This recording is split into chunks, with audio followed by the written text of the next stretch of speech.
Okay, so let's start the next analysis. That means next analysis for grain size distribution, जो कि है हमारे पास sedimentation analysis. तो देखो, ग्रेन साइज डिस्ट्रीब्यूशन का एक एनालिसिस सीव एनालिसिस हम लोगों ने देख लिया।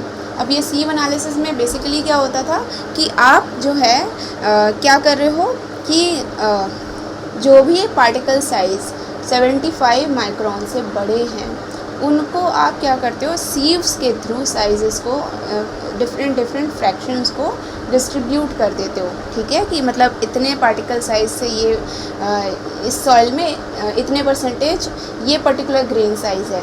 अब ये जो ग्रेन साइज़ है हम किस लिए जानना चाहते हैं? हम जानना चाहते हैं क्योंकि हमारे को फ्यूचर में कुछ कंस्ट्रक्शन पर्पसेस के लिए काम करना होता है। तो सारे जो सिविल इंजीनियर्स और साइंटिस्ट्स होते हैं कंस्ट्रक्शन के लिए उनको सॉइल की प्रॉपर्टीज़ पता होनी चाहिए। और प्रॉपर्टीज़ निकालने के लिए आपको सॉइल में कितना ग्रेन साइजेस का फ्रैक्शन है ना, किस तरीके से पर्टिकुलर ग्रेन साइज डिस्ट्रीब्यूटेड है, ये आपको पता होना चाहिए।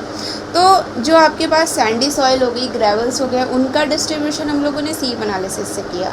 लेकिन जो फाइन ग्रेन सॉइल्स होती हैं, फाइन ग्रेन सॉइल्स का जो है एनालिसिस बेसिकली सीव एनालिसिस से नहीं कर पाते। क्यों? क्योंकि सीव एनालिसिस जो है वो क्या होती है कि उसमें से क्योंकि फ़ाइन ग्रेन सॉइल्स हैं, अब बहुत ही ज़्यादा फ़ाइन होते हैं तो उतना पतला आप सीव बना नहीं पाते हो, है ना। तो उसके लिए आप क्या करते हो, सेडिमेंटेशन एनालिसिस यूज़ करते हो। अब ये सेडिमेंटेशन एनालिसिस का क्या मतलब हुआ? इसका ये मतलब हुआ कि आप क्या कर रहे हो, किसी भी सॉइल के सैंपल को लेते हो और उसको पानी में डालते हो, पानी में डाल के प्रॉपरली मिक्स करते हो उसको बहुत अच्छे से, थोरोली। ठीक है, अब उससे होता क्या है कि थोड़ी देर उसको छोड़ दोगे। ठीक, अब थोड़ी देर छोड़ने के बाद आप लोग करते क्या हो कि पर्टिकुलर अब देखो, क्योंकि क्या है ये सॉइल में बहुत छोटे छोटे पार्टिकल्स हैं, सेटल होना तो चालू होंगे क्योंकि पानी के अंदर सेटल होना है, बिकॉज ड्यू टू ग्रेविटी की वजह से इनको सेटल होना है। अब जब इनको सेटल होना है तो सबकी स्पीड अलग होगी सेटलिंग की, अब डिपेंडिंग अपॉन कि उनका साइज़ क्या है। जो जितना बड़ा होगा वो उतना हैवी होगा और उतना जल्दी सेटल डाउन हो जाएगा। वहीं जो जितना छोटे पार्टिकल्स होंगे बहुत लाइट होंगे और वो सेटल होने में टाइम लेंगे, है ना। तो अब आप क्या करते हो, यही सेटलिंग टाइम के हिसाब से कौन कौन से पार्टिकल, अब देखो फिर किसी एक पर्टिकुलर टाइम पे आप उस सैंपल को लोगे, है ना, सेडिमेंटेड जो वाटर सैंपल था वो लोगे, तो आप देखोगे कि अलग अलग साइजेस जो हैं अलग अलग लेयर्स पे क्या है, सेटल डाउन है अभी के लिए, है ना, क्योंकि इस पर्टिकुलर टाइम पे वो नीचे गिर रहे होंगे, है ना। अब आप उस सैंपल को ले लोगे, जैसे कि सबसे नीचे जो लेयर जमी हुई है, धीरे धीरे करके आप क्या कहते हो, उस फ्रैक्शन को लेते हो।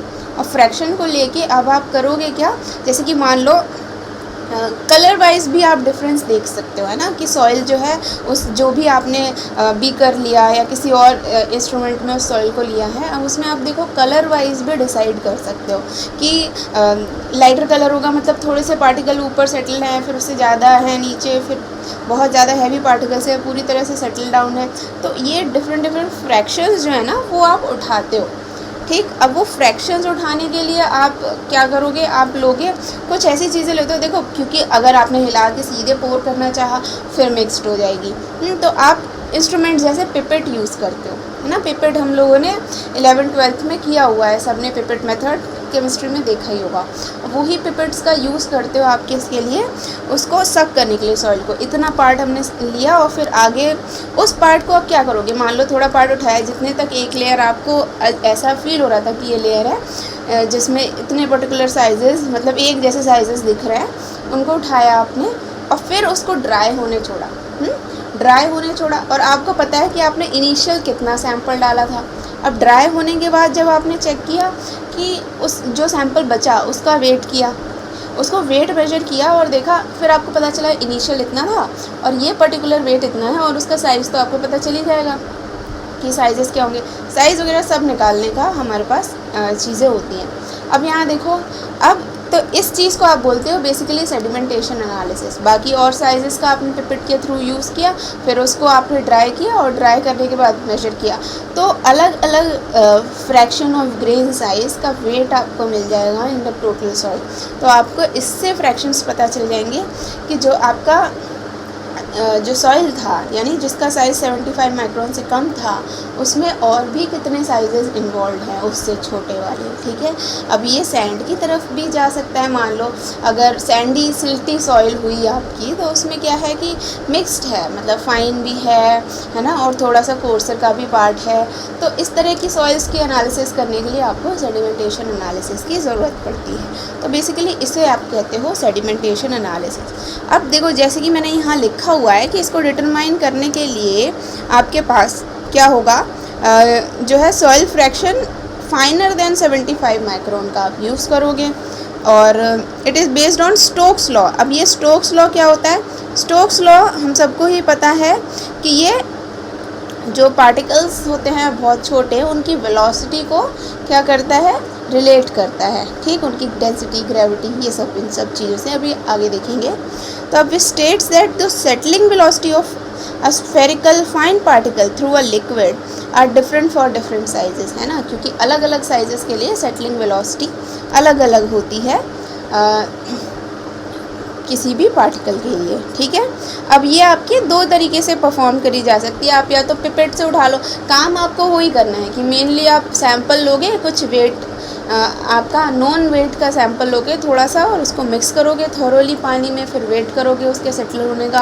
फिर पर्टिकुलर टाइम के बाद आप उन सैंपल्स का पर्टिकुलर फ्रैक्शन निकालोगे, जो आपको दिख रहा है उसको मेजर करोगे। वो फ्रैक्शन निकालने के लिए आप पिपेट यूज़ कर सकते हो या हाइड्रोमीटर यूज़ कर सकते हो।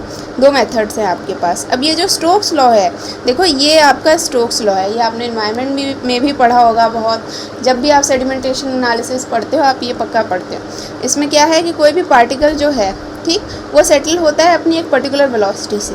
Let's say it is VT, है ना, पानी में सेटल होने का किसी भी सॉइल पार्टिकल की अपनी वेलोसिटी होती है। तो जितना ज़्यादा उसका साइज़ होगा उतना ज़्यादा क्या होगा, उस पर ग्रेविटी एक्ट करेगा और उतनी जल्दी वो सेटल होगा, है ना। तो जितना ज़्यादा बड़ा पार्टिकल साइज़ उतनी ज़्यादा सेटलिंग वेलोसिटी, और ये दी जाती है आपके किससे, GS-1 gamma W d²/18 mu. Mu is the viscosity, gamma W is unit weight of water, D is the size of particle, ठीक है। अच्छा, अब देखो इस तरह से आप पार्टिकल की सेटलिंग वेलोसिटी भी निकाल सकते हो, या वेलोसिटी आप अगर वेलोसिटी आप मेजर कर पा रहे हो तो साइज़ निकाल सकते हो। तो ये सब चीज़ों का रिलेशन आप यहाँ पे स्टोक्स लॉ से देते हो। तो ये बेसिक चीज़ें अब यहाँ पे देखो, म्यू कोफिशिएंट ऑफ विस्कोसिटी है, कुछ नहीं फ्लूइड मैकेनिक्स है, आपने ये पहले से भी डिस्कस किया होगा बहुत अच्छे से। यूनिट्स दे रखी हैं, ठीक। अच्छा, ये यूनिट्स आप फ्लूइड मैकेनिक्स में भी पढ़ोगे, यहाँ स्क्रीन पे दिख रही है, आप समझ सकते हो, ठीक है। तो ये होता है आपका बेसिक सेडिमेंटेशन एनालिसिस। इसके थ्रू आप क्या करते हो, सॉइल का, फाइन सॉइल का डिस्ट्रीब्यूशन आप मेजर करते हो, ठीक। तो this is all about sedimentation analysis. I hope आपको क्लियर हो। आगे चलते हैं, नेक्स्ट लेक्चर्स में हम लोग और टॉपिक्स डिस्कस करेंगे। Thank you.